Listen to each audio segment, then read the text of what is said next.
conhecer nossos visitantes, mas não queremos constranger você, queremos apenas te conhecer, te dar um abraço. Então, quem nos visita pela primeira vez aqui desse lado, se puder ficar de pé, a gente vai dar um abraço. Alguém vai dar um abraço em você aí, amém? Fique de pé. Você que é da igreja, se aproxime, pergunte o nome. Você que não conhece, dê um abraço, amém? Sejam bem-vindos mesmo em nome de Jesus. Sintam-se em casa, na casa do Pai.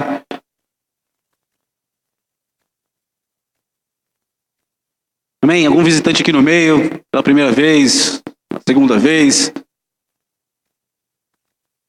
Amém? Aqui desse lado, algum visitante que veio pela primeira vez, segunda vez? Amém. Tem um casal lá, amém? Quem puder dar um abraço, se aproximar ali, perguntar o nome.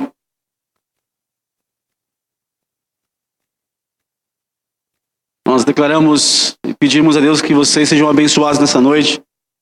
Que o Senhor faça algo, tenho certeza que vai fazer, porque Ele é fiel, algo poderoso na vida de vocês. Amém? Encontraram aqui um anelzinho com um coraçãozinho cravado aqui, com umas pedrinhas. Provavelmente de criança ou de uma mulher que tem um dedo fininho, mãozinha pequena de mulher, normal. Então tá aqui um anelzinho.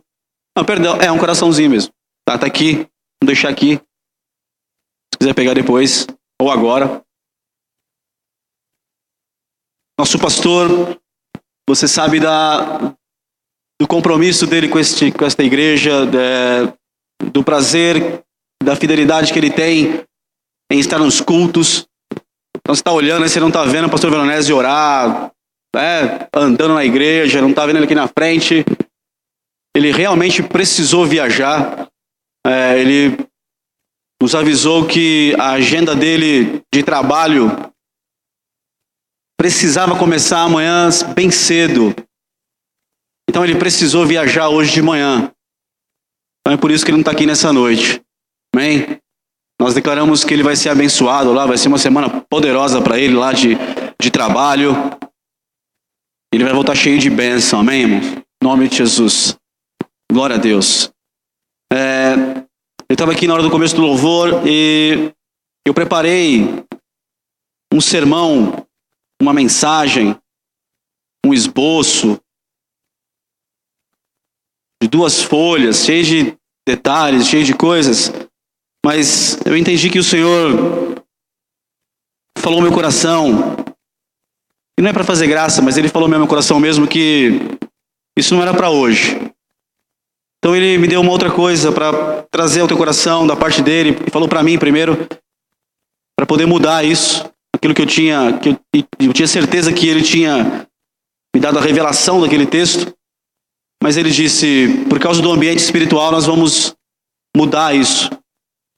E eu corri lá para o fundo para pegar uma Bíblia que estava lá e dar uma olhadinha naquilo que ele queria falar comigo e com você.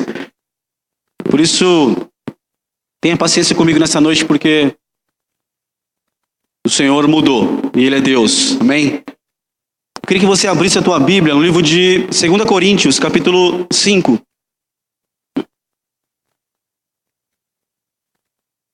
Segunda carta de Paulo aos Coríntios, capítulo 5.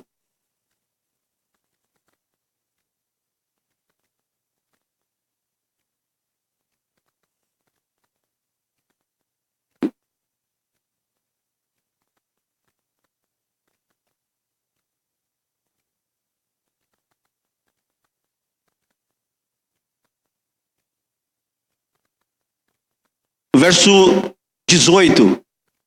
Segunda carta de Paulo aos Coríntios, capítulo 5, verso 18.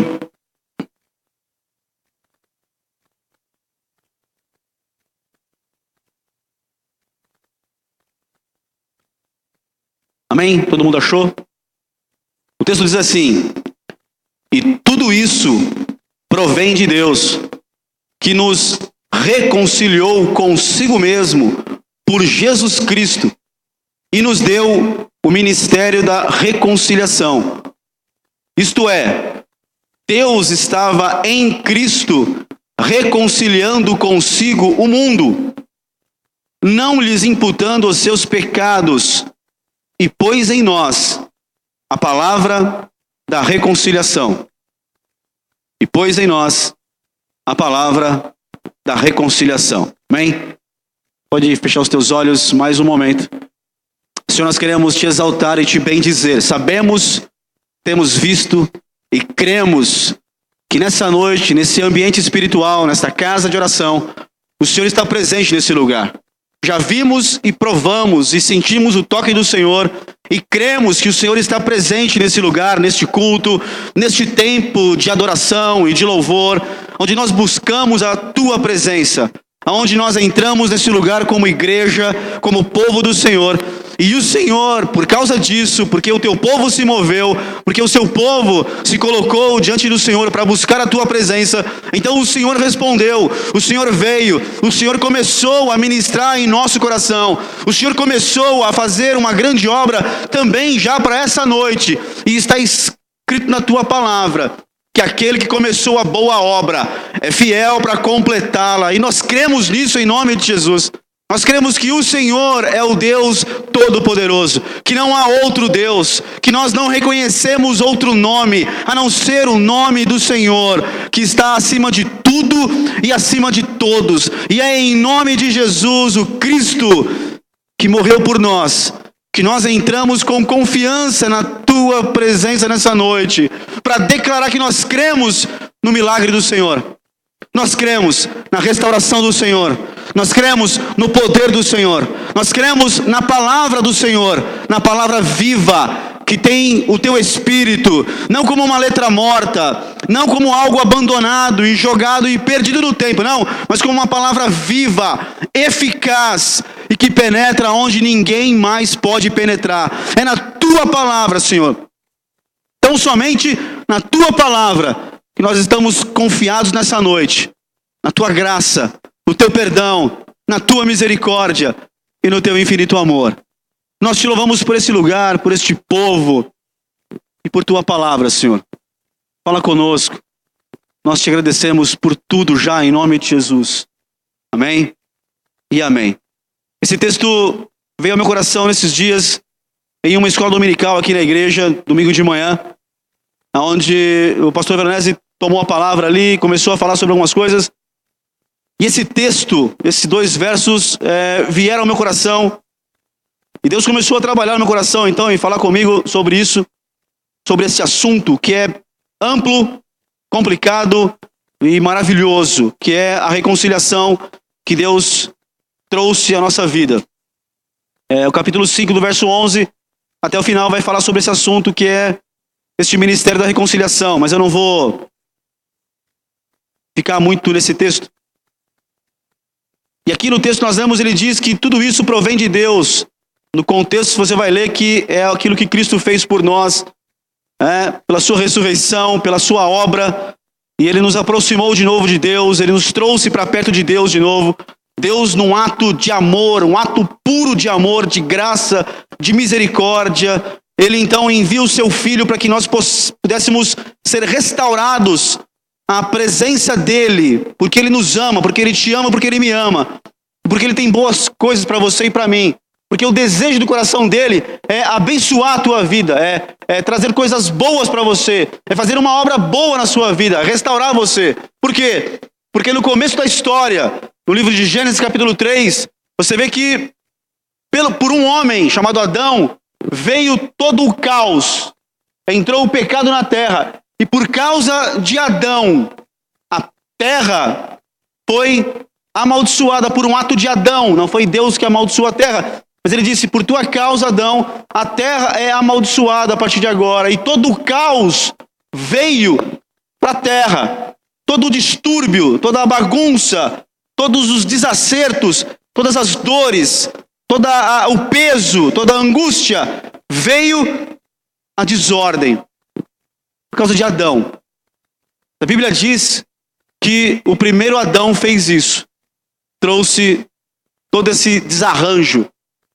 Mas Paulo diz que o último Adão, não é o segundo Adão, nem o terceiro Adão, é o último Adão, trouxe ordem para tudo aquilo que estava em desordem.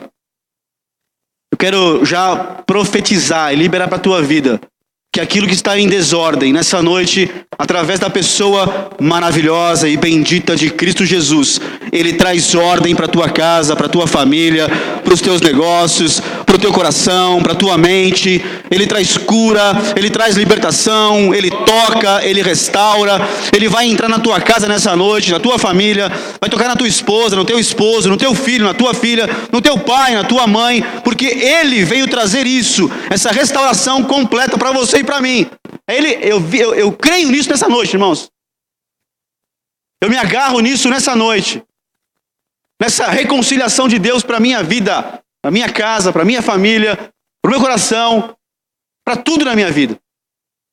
E o Paulo vai falar sobre o ministério da reconciliação, que ele nos reconciliou. E se você pegar esse texto de Coríntios 4, 18 e 19, da palavra reconciliação, o que significa reconciliação? Na Bíblia, num termo bíblico, do texto de Paulo aos Coríntios. O que é essa reconciliação que ele fala aqui?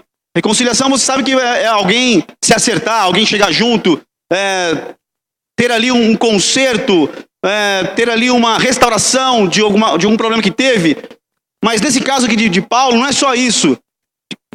Para Corinto, ele vai dizer sobre reconciliação. E esse termo reconciliação aqui, esse texto, é restauração da benevolência divina. Reconciliação aqui é restauração da benevolência divina para você e para mim. Verdade mesmo? Sério mesmo? Você foi reconciliado à benevolência de Deus.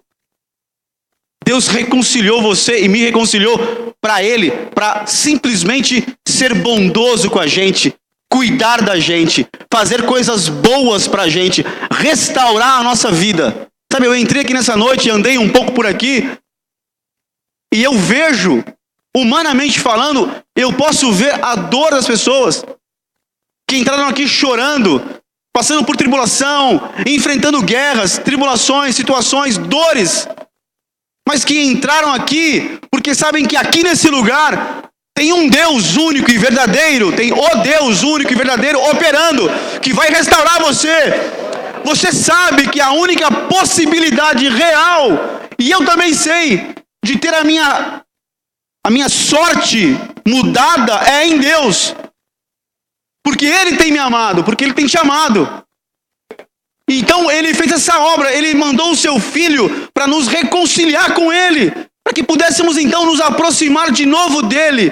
Ele estendeu uma mão de amor, dizendo, olha, eu quero ter paz com vocês, eu quero vocês de volta para mim, eu quero vocês novamente perto de mim. Eu não quero vocês escondidos no jardim, atrás de uma árvore qualquer, tentando se justificar. Não, eu quero vocês restaurados à minha benevolência. Então, reconciliação, restauração da benevolência divina. Mas o que é benevolência?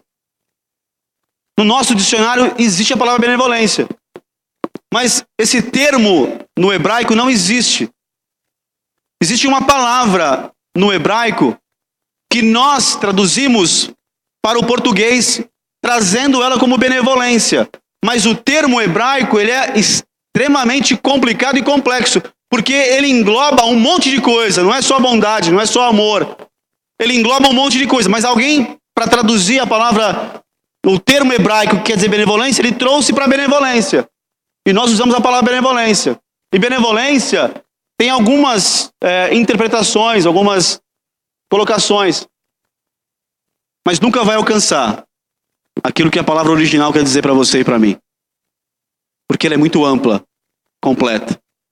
O que Deus quer com você e fazer na tua vida é amplo, é completo, é pleno, é perfeito. E o melhor de tudo é saber que aquele que quer fazer isso na tua vida e na minha vida tem todo o poder para fazer isso na tua vida e na minha vida. É diferente de olhar para você e amar você e querer que aconteça coisas boas na sua vida. Eu gostaria muito que você fosse abençoado mesmo, plenamente, em tudo. Mas o meu desejo de querer que você hoje seja plenamente abençoado, plenamente tocado, cheio, completo, Infelizmente, ou felizmente, eu não posso, eu não tenho poder para fazer isso. Mas o nosso Deus tem. O nosso Deus, Deus que nós servimos e a quem nós confessamos, Ele tem todo o poder para na tua vida fazer uma obra perfeita, para te tocar, para curar, para libertar, para restaurar. E a Bíblia diz que esse termo, benevolência, ele foi falado, ele foi colocado na Bíblia, ele aparece, primeira vez na Bíblia, lá em Gênesis 19, na boca de Ló, sobrinho de Abraão. 4.000 anos. O texto de Gênesis 19 tem aproximadamente 4.000 anos. E Ló disse isso a primeira vez, sobre a benevolência de Deus. E você pegar a tua Bíblia, você vai descobrir que por mais de 250 vezes a palavra benevolência aparece nas Escrituras. Vai aparecer talvez como benignidade, na nossa tradução nossa. Benignidade, bondade, é benevolência. Uma das interpretações para esse termo benevolência é amor leal. Mas não completa o termo, não chega a preencher o termo no original. Por quê? Porque amor você pode ter por ideias, por coisas. Você pode amar as coisas, algumas coisas. Mas o termo bíblico, quando Deus se refere à benevolência, ele só se refere para pessoas. Benevolência tem a ver com pessoas, com você, comigo. A benevolência dele não é derramada sobre coisas, mas sobre pessoas. Sobre a tua casa, sobre você, sobre todos nós. E fique tranquilo, porque você está aqui nesse ambiente espiritual, nessa casa, e talvez entrou aqui com medo, se sentindo desprotegido, assustado, assustada. Fique em paz, porque você está no meio do povo de Deus, da igreja. E olha aqui para mim, gente protege gente, irmãos. Vou dizer de novo, gente protege gente. Nós estamos aqui porque nós somos o corpo de Cristo. E você vai ser abençoado nessa noite. Você vai ser cuidado nessa noite. Os teus medos ficam aqui nesse altar nessa noite. Eles não vão embora com você. Os teus assombros, as tuas dúvidas, elas têm que ficar aqui nesse altar nessa noite. Elas não podem ir embora de novo, atormentando você. Por quê? Porque o Senhor está nesse lugar para te abençoar. Porque Ele enviou o Filho dele para restaurar na sua vida essa benevolência divina. Irmãos, Ló falou disso. Davi falou da benevolência do Senhor. Ruth falou disso. E tantos outros homens e mulheres falaram sobre isso na Bíblia. Ao longo de toda a Bíblia. Mas como eu falei que Deus mudou algumas coisas, eu queria que você abrisse a tua Bíblia no livro de Marcos, capítulo 5. Evangelho de Marcos, capítulo 1, perdão. Capítulo 1.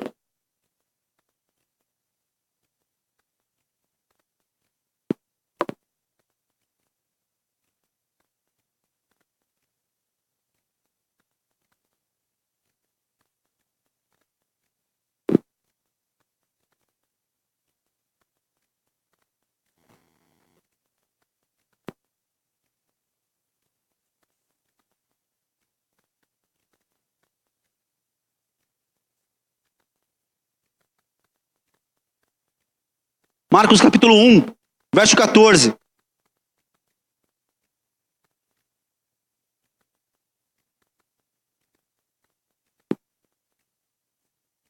Eu iria, num primeiro momento, usar tipos, pessoas, situações de uma pessoa ou outra específica. Mas o Senhor trouxe meu coração nessa noite, me lembrou algumas coisas. E eu não vou falar de tipos, eu quero falar de Jesus, porque é somente nele que eu deposito toda a minha esperança nessa noite. Somente nele, que um dia me encontrou, viu quem eu era e mudou a minha sorte, mudou a minha vida.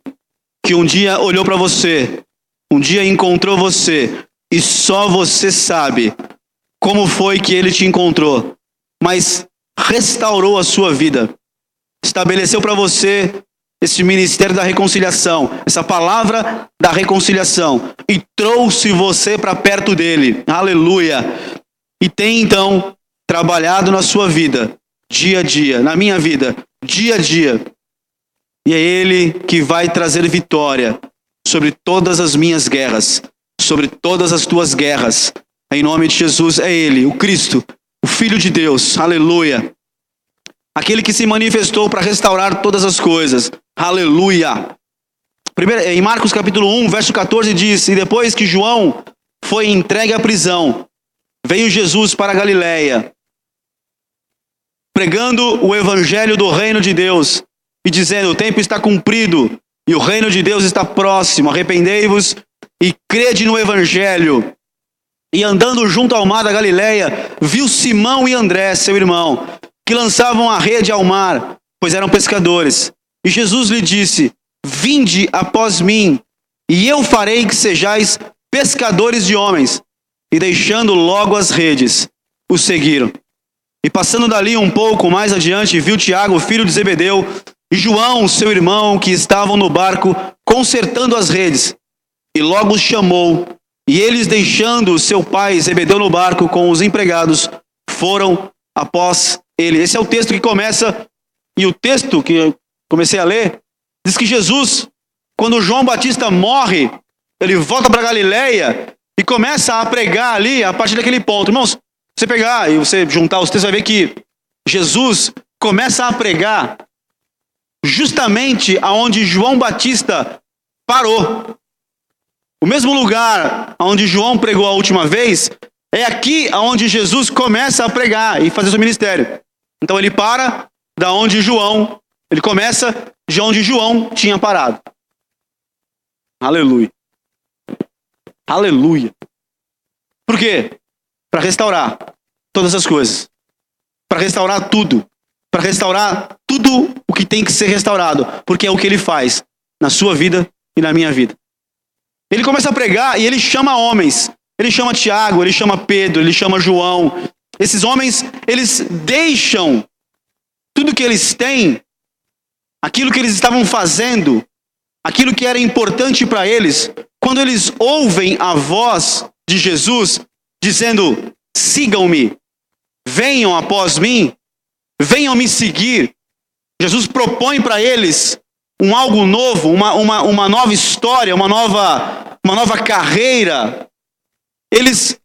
A Bíblia diz que imediatamente eles deixam as suas redes, os seus barcos, e vão após Jesus, e começam a seguir Jesus.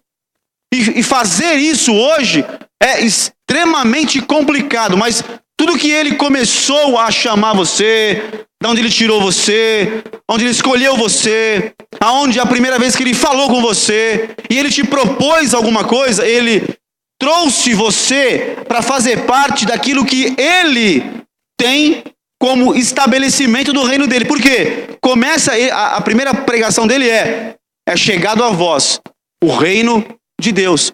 O tempo está cumprido. Nós somos, por misericórdia, por graça, por amor, nós fomos um dia introduzidos no reino dele. Você está aí? Amém? Você está aí ainda? Verdade? Dá um sinal para saber que você está aí. Para eu ver que você está aí. Entendeu? Às vezes minha lente embaçou aqui, eu tô achando que tem alguém aí, não tem ninguém aí. Mas você está aí ainda. Irmãos, o reino dele veio, desceu à terra, foi estabelecido e está sendo estabelecido na terra. E ele convidou quem para fazer isso? Quem ele convidou para fazer parte disso? Você. Eu. Sem merecimento. Sem nenhuma condição. Mas sabendo que nós não merecíamos e não tínhamos nenhuma condição, mesmo assim escolheu você. Escolheu eu. Ou me escolheu. Você não é fruto do acaso. Você é escolha de Jesus. Quando ele estabelece o reino dele, ele pensa em você. Você é importante. Você, para ele, tem toda a importância. Ele conhece o seu nome. E ainda que seja preciso mudar o seu nome, ele muda até o seu nome. Porque ele gosta de abençoar uma pessoa que tem uma posição diante dele. Que reconhece quem é diante dele. Ele escolheu você, meu querido. Você entrou aqui hoje, não como um qualquer, ou como uma qualquer. Você entrou aqui hoje porque ele ia passando no caminho dele, olhou para você e sonhou com você, chamou você e propôs para você fazer parte do reino dele. Se você em algum dia, eu passei muito por isso, sofri muito bullying por causa disso, na hora de escolher lá o time de futebol,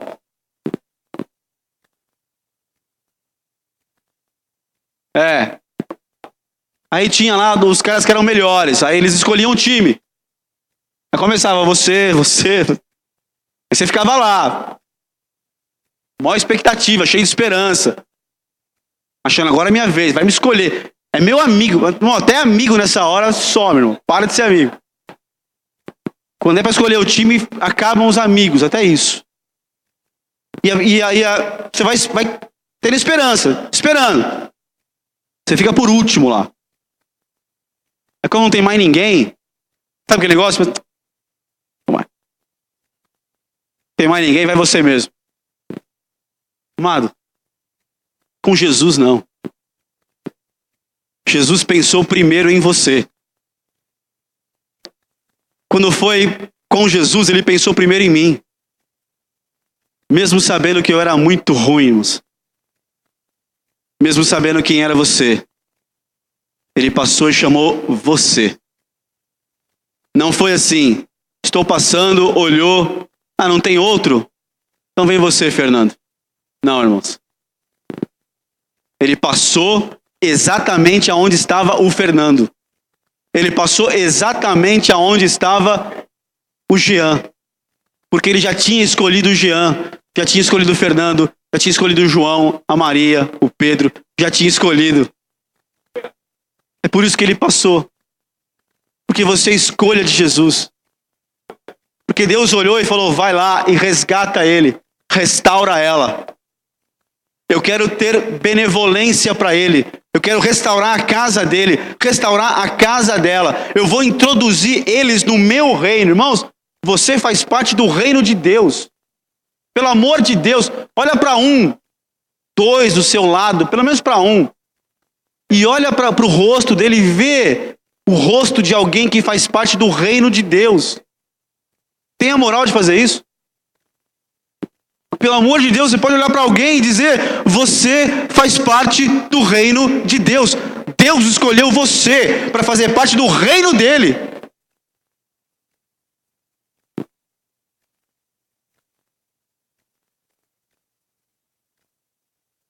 Aí, o texto continua, o capítulo de Marcos, no verso 21. Entraram em Cafarnaum e logo no sábado, indo ele à sinagoga, indo Jesus à sinagoga, lugar de culto a Deus, ali ensinava. E maravilharam-se da sua doutrina, porque os ensinava como tendo autoridade e não como os escribas. E estava na sinagoga deles um homem com espírito imundo, o qual exclamou dizendo, que temos contigo, Jesus Nazareno? Vieste destruir-nos? Bem sei quem és, o Santo de Deus. E repreendendo-o, Jesus dizendo, cala-te e sai dele. Estando então o espírito imundo, agitando e clamando com grande voz, saiu dele. E todos se admiraram a ponto de perguntarem entre si, dizendo, que é isto? Que nova doutrina é essa? Pois com autoridade ordena aos espíritos imundos, e eles lhe obedecem. Mas foi isso que ele disse. Ele começou a pregar o reino dele. O evangelho é boas novas. Ele veio trazer boas novas. Ele veio encontrar você agora e me encontrar no lugar de culto, na sinagoga, no templo, na casa dele. E essa sinagoga era uma casa onde as pessoas se reuniam para cultuar o nome do Senhor, para trazer adoração, para trazer o seu sacrifício, a sua oferta, o seu holocausto, a casa do Senhor. E dentro dessa casa, durante talvez 1 ano, 10 anos, 6 meses, não sei quanto tempo, tinha um homem lá que era acometido por um espírito demoníaco, por um demônio, dentro da casa do Senhor. Imagina o sofrimento desse homem, imagina a história dele e o problema dele, porque agora tinha culto, acabava o culto, ele ia embora. Outro dia tinha culto, outro sábado tinha culto, o pessoal vinha, se reunia, cumprimentava ele. E estava lá, possesso, influenciado, atormentado, preso nas mãos do diabo. Mas Jesus entrou na sinagoga. Como ele sempre entra. Como ele sempre vai entrar. Até o dia do arrebatamento. Ele vai continuar entrando aqui. E quer saber? Vai continuar me libertando. E pelo amor de Deus, eu não estou dizendo que eu estou possesso. Ele continua trabalhando na igreja dele. Ele continua tocando a sua vida. E tocando a minha vida. E aquilo que o diabo vem tentar influenciar. A tua mente, o teu coração. Quer ver uma influência? Talvez você entrou aqui debaixo de uma tribulação tremenda. E a voz dizia o tempo inteiro, não vai, não vale a pena. Não continua, larga a mão disso, desiste, deixa disso. Você não estava possesso. Mas o diabo estava ali influenciando você. Falando, tentando, atrapalhando, atormentando. Mas você veio nesse lugar, aleluia. E Jesus veio também nesse lugar para falar para você que você foi escolhido por Ele. Que Ele se importa com você. Que Ele ama a sua vida. E que Ele não vai deixar você ser atormentado mais. Que nessa noite aqui, nesse culto, nesse dia de ceia, é o dia da sua libertação. É o dia da nossa libertação. Aleluia.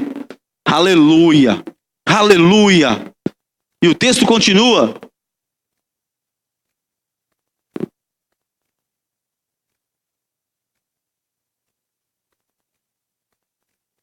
E eu me lembrei agora que eu disse, que eu gosto muito de dizer, aleluia. Você gosta de dizer aleluia? Gosta ou não? Maravilhoso, né? Poder exaltar o Senhor com aleluia. Essa palavra significa louvar a Deus. Só para informação, se você quiser, depois você dá uma olhada e vai pesquisar.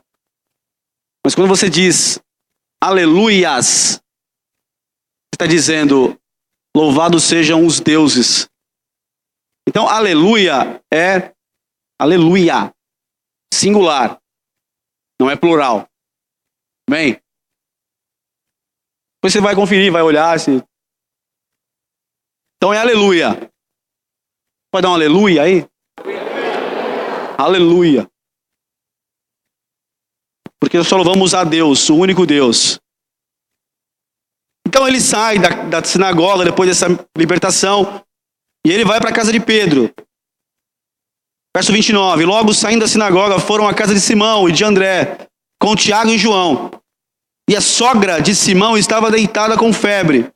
E logo lhe falaram dela. Então chegando-se a ela, tomou-a pela mão e levantou-a, e a febre a deixou e servia-os. Ele sai da sinagoga e vai para a casa de Pedro, que ele tinha escolhido pouco tempo antes ali, no Mar da Galileia.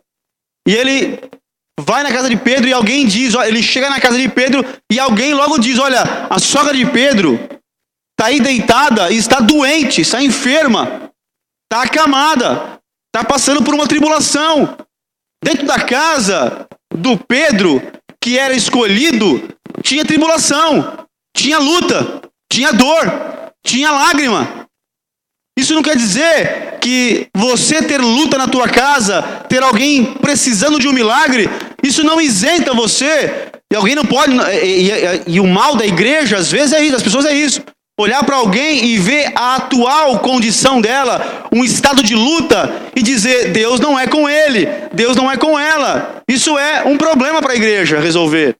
Porque José, capítulo 39 de Gênesis, diz que José, escute isso, cada capítulo da história de José é um capítulo à parte.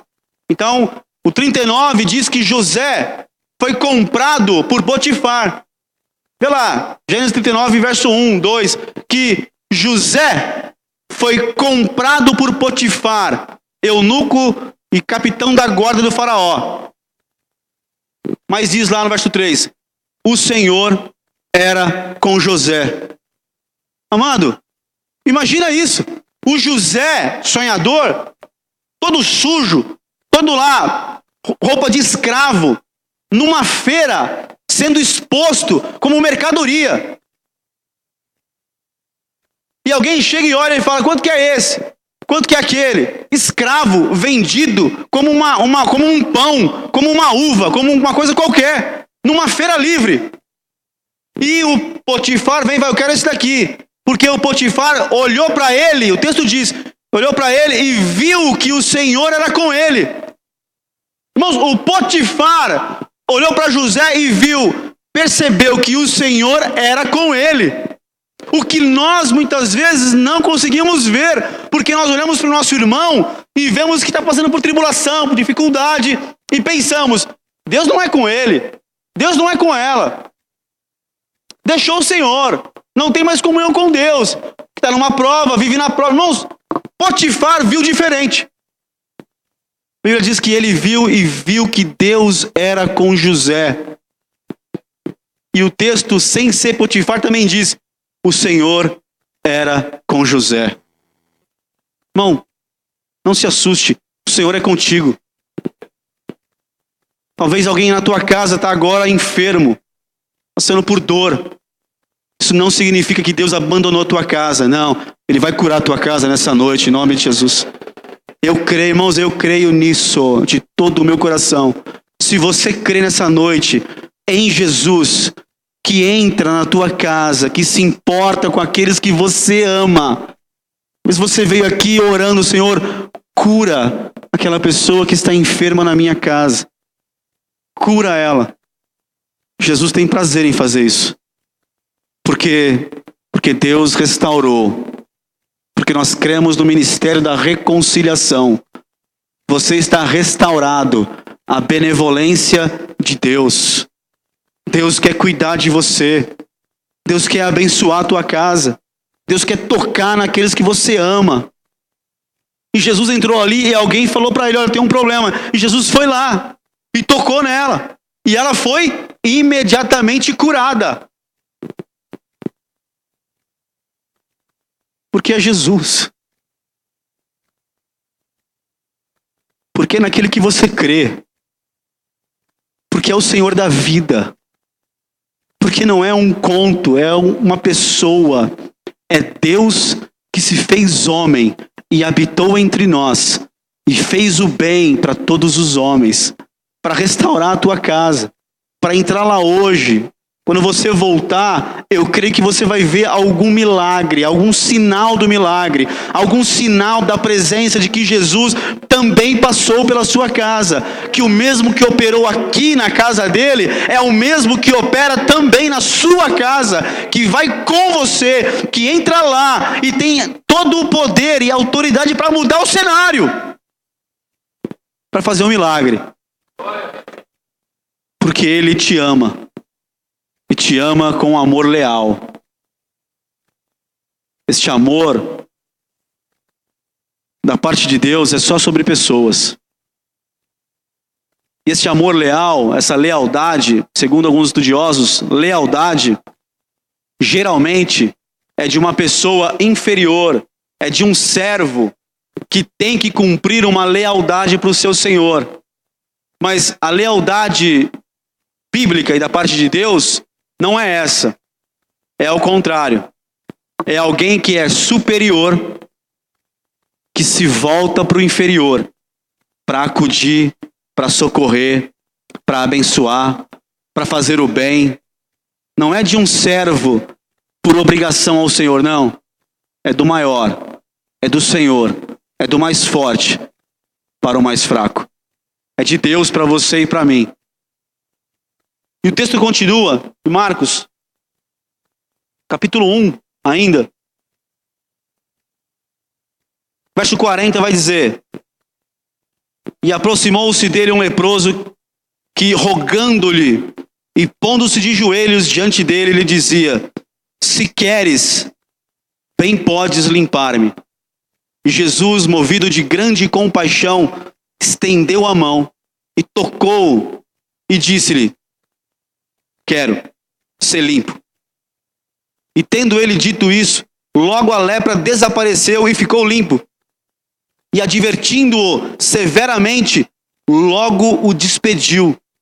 E disse-lhe: olha, não digas nada a ninguém, porém vai, mostra-te ao sacerdote e oferece pela tua purificação o que Moisés determinou para lhe servir de testemunho.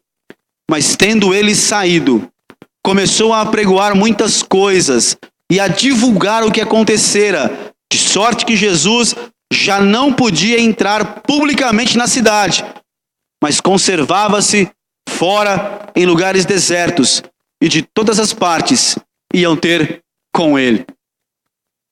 Olha para mim, esse é o texto que um dia Deus me jogou no chão mesmo, de uma maneira muito forte.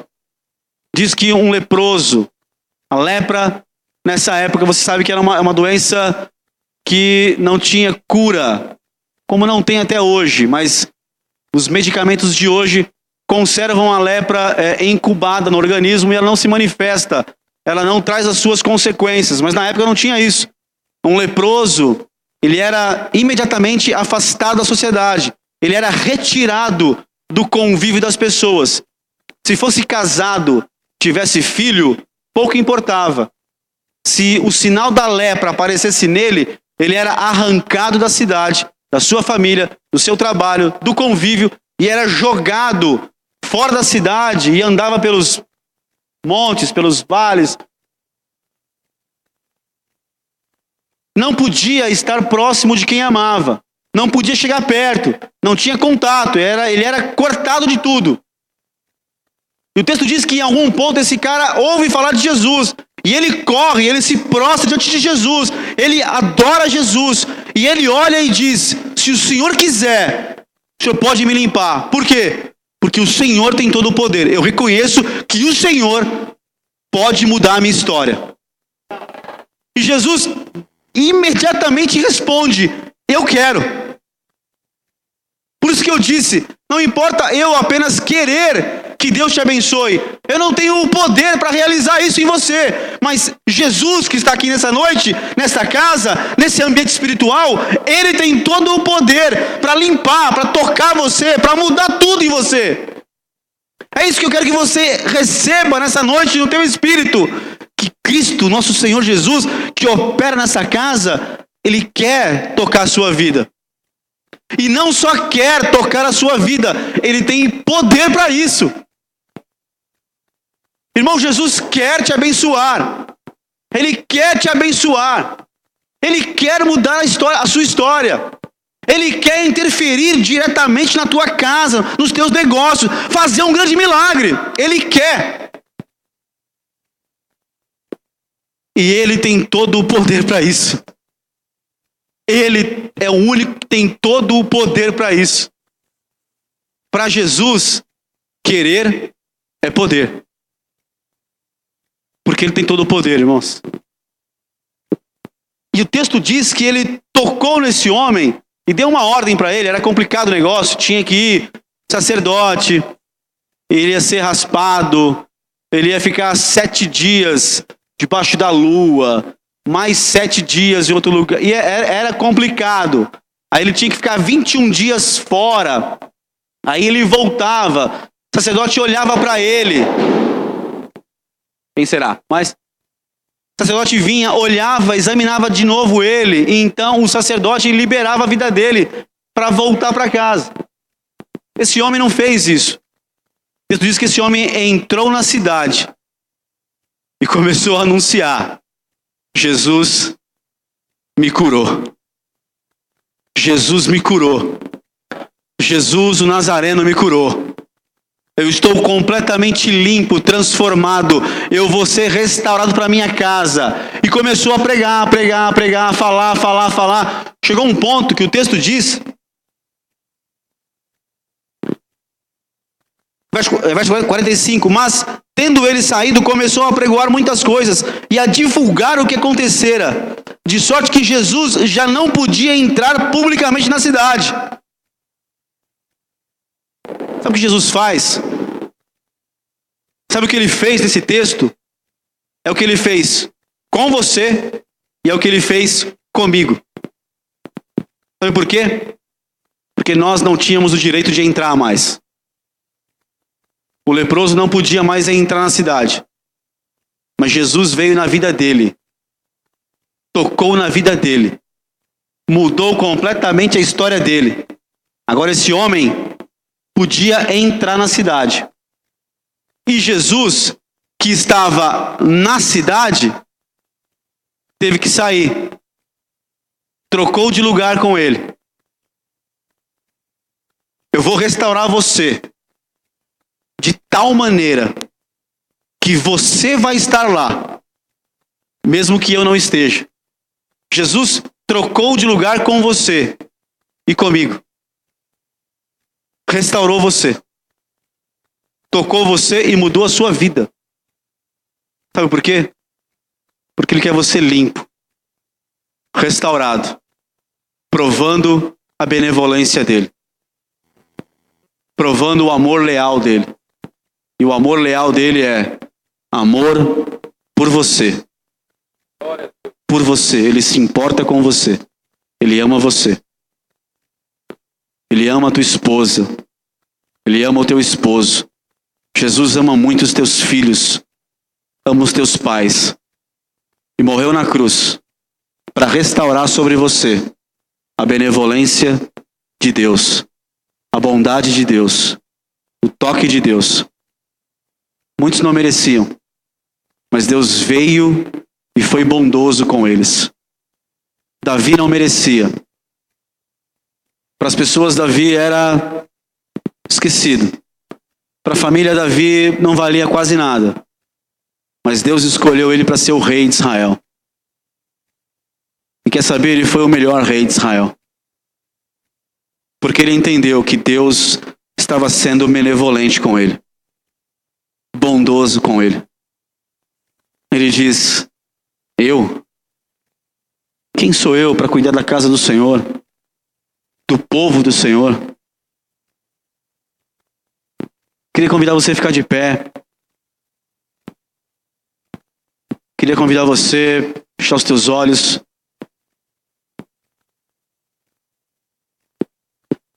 E eu sei que você entrou aqui com dor, amado. Eu sei que você talvez entrou aqui cheio de dúvida. Talvez você entrou aqui nessa noite pensando, não sei o que fazer. Eu não sei como agir. Eu estou diante de uma situação. Passei por dor. Ou talvez você entrou aqui nessa noite pensando em desistir, pensando em parar, achando que Deus esqueceu você. Mas eu quero liberar uma palavra sobre a tua vida nessa noite, nesse lugar. Você é alvo da benevolência de Deus. Você puder colocar ali ainda o Salmo 107, verso 43. Salmo 107, verso 43.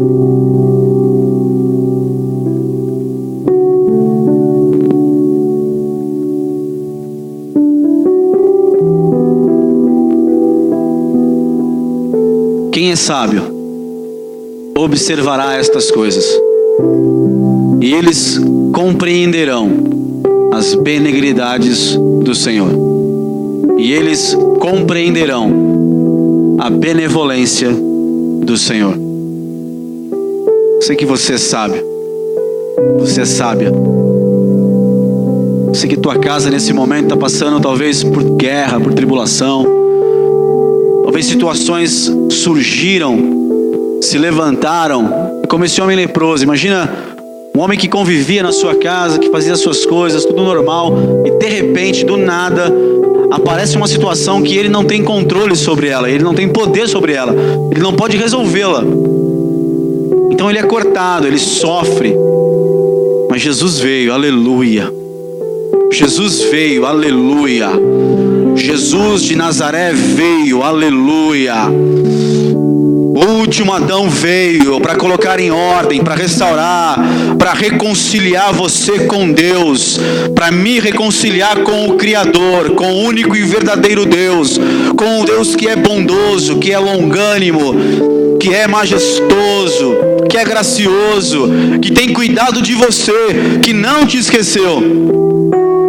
Que se é enfermidade, Ele tem todo o poder para entrar na situação de enfermidade e fazer um milagre, porque Ele tem todo o poder para isso. E Ele quer fazer isso nessa noite. Ele quer tocar você. Eu não quero iludir você, mas eu estou dizendo uma palavra que eu creio nessa noite. Ele quer tocar na tua casa, tocar em você. Ele quer fazer uma obra poderosa na tua vida, na minha vida.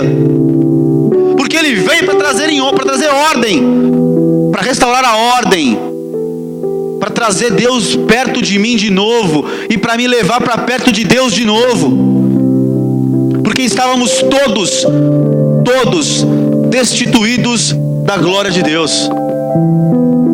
Mas veio Jesus pregando o reino dele e trazendo você para o reino dele, dizendo: você é meu escolhido para fazer parte do meu reino. Não é qualquer coisa, é o reino de Deus, aleluia. E lá em Coríntios capítulo 5, nós lemos o 18, o 19, e o texto lá continua dizendo que nós somos embaixadores dele, porque fomos introduzidos no reino dele, aleluia. Se alguém falou alguma coisa contra a sua vida, escute isso da parte de Deus. Escute aquilo que Jesus diz para você: eu te escolhi, eu tenho cuidado de você, eu amei você, derramei o meu sangue para salvar a tua vida, eu troquei de lugar com você. Jesus trocou de lugar com a gente. A dor que me estava reservada, o sofrimento, o fogo eterno, Ele veio, pagou por todos os nossos pecados, para que fôssemos reconciliados com o Pai. Você é uma nova criatura, amado. Você é uma nova criatura. Deus tem reconciliação para você. Feche os teus olhos. Senhor, nós queremos te louvar nessa noite e te bendizer. Quero declarar aqui, Senhor, que eu preciso nessa noite do teu milagre. Que eu creio que o Senhor pode mudar a minha história, o meu coração, a minha alma. O Senhor pode mudar o meu caminho. O Senhor pode trazer a verdade e restaurar e estabelecer aquilo que foi falado, profetizado, sonhado na minha vida. O Senhor pode fazer isso. E não só pode fazer isso, mas o Senhor quer fazer isso. Assim como o meu irmão e a minha irmã que estão aqui, ó Deus, que foram alvos de profecias, de promessas divinas, mas que o tempo passou e as coisas estão, ó Pai, debaixo de tribulação. Hoje o que eles veem é tribulação, é dor, é choro, mas Pai, nessa noite o Senhor pode mudar tudo isso. O Senhor tem todo o poder para transformar tudo isso, para abrir aquela porta, para trazer de volta, para restaurar o que está perto, mas está debaixo de tribulação e de guerra, de confronto. O Senhor tem este ministério da reconciliação. O Senhor tem restaurado, ó Pai, a nossa vida. A bondade do Senhor sobre cada um de nós, sobre a tua igreja, ó Pai, que vai viver o melhor do Senhor, que vai provar o melhor do Senhor, que vai comer o melhor desta terra, como está escrito na tua palavra, Senhor.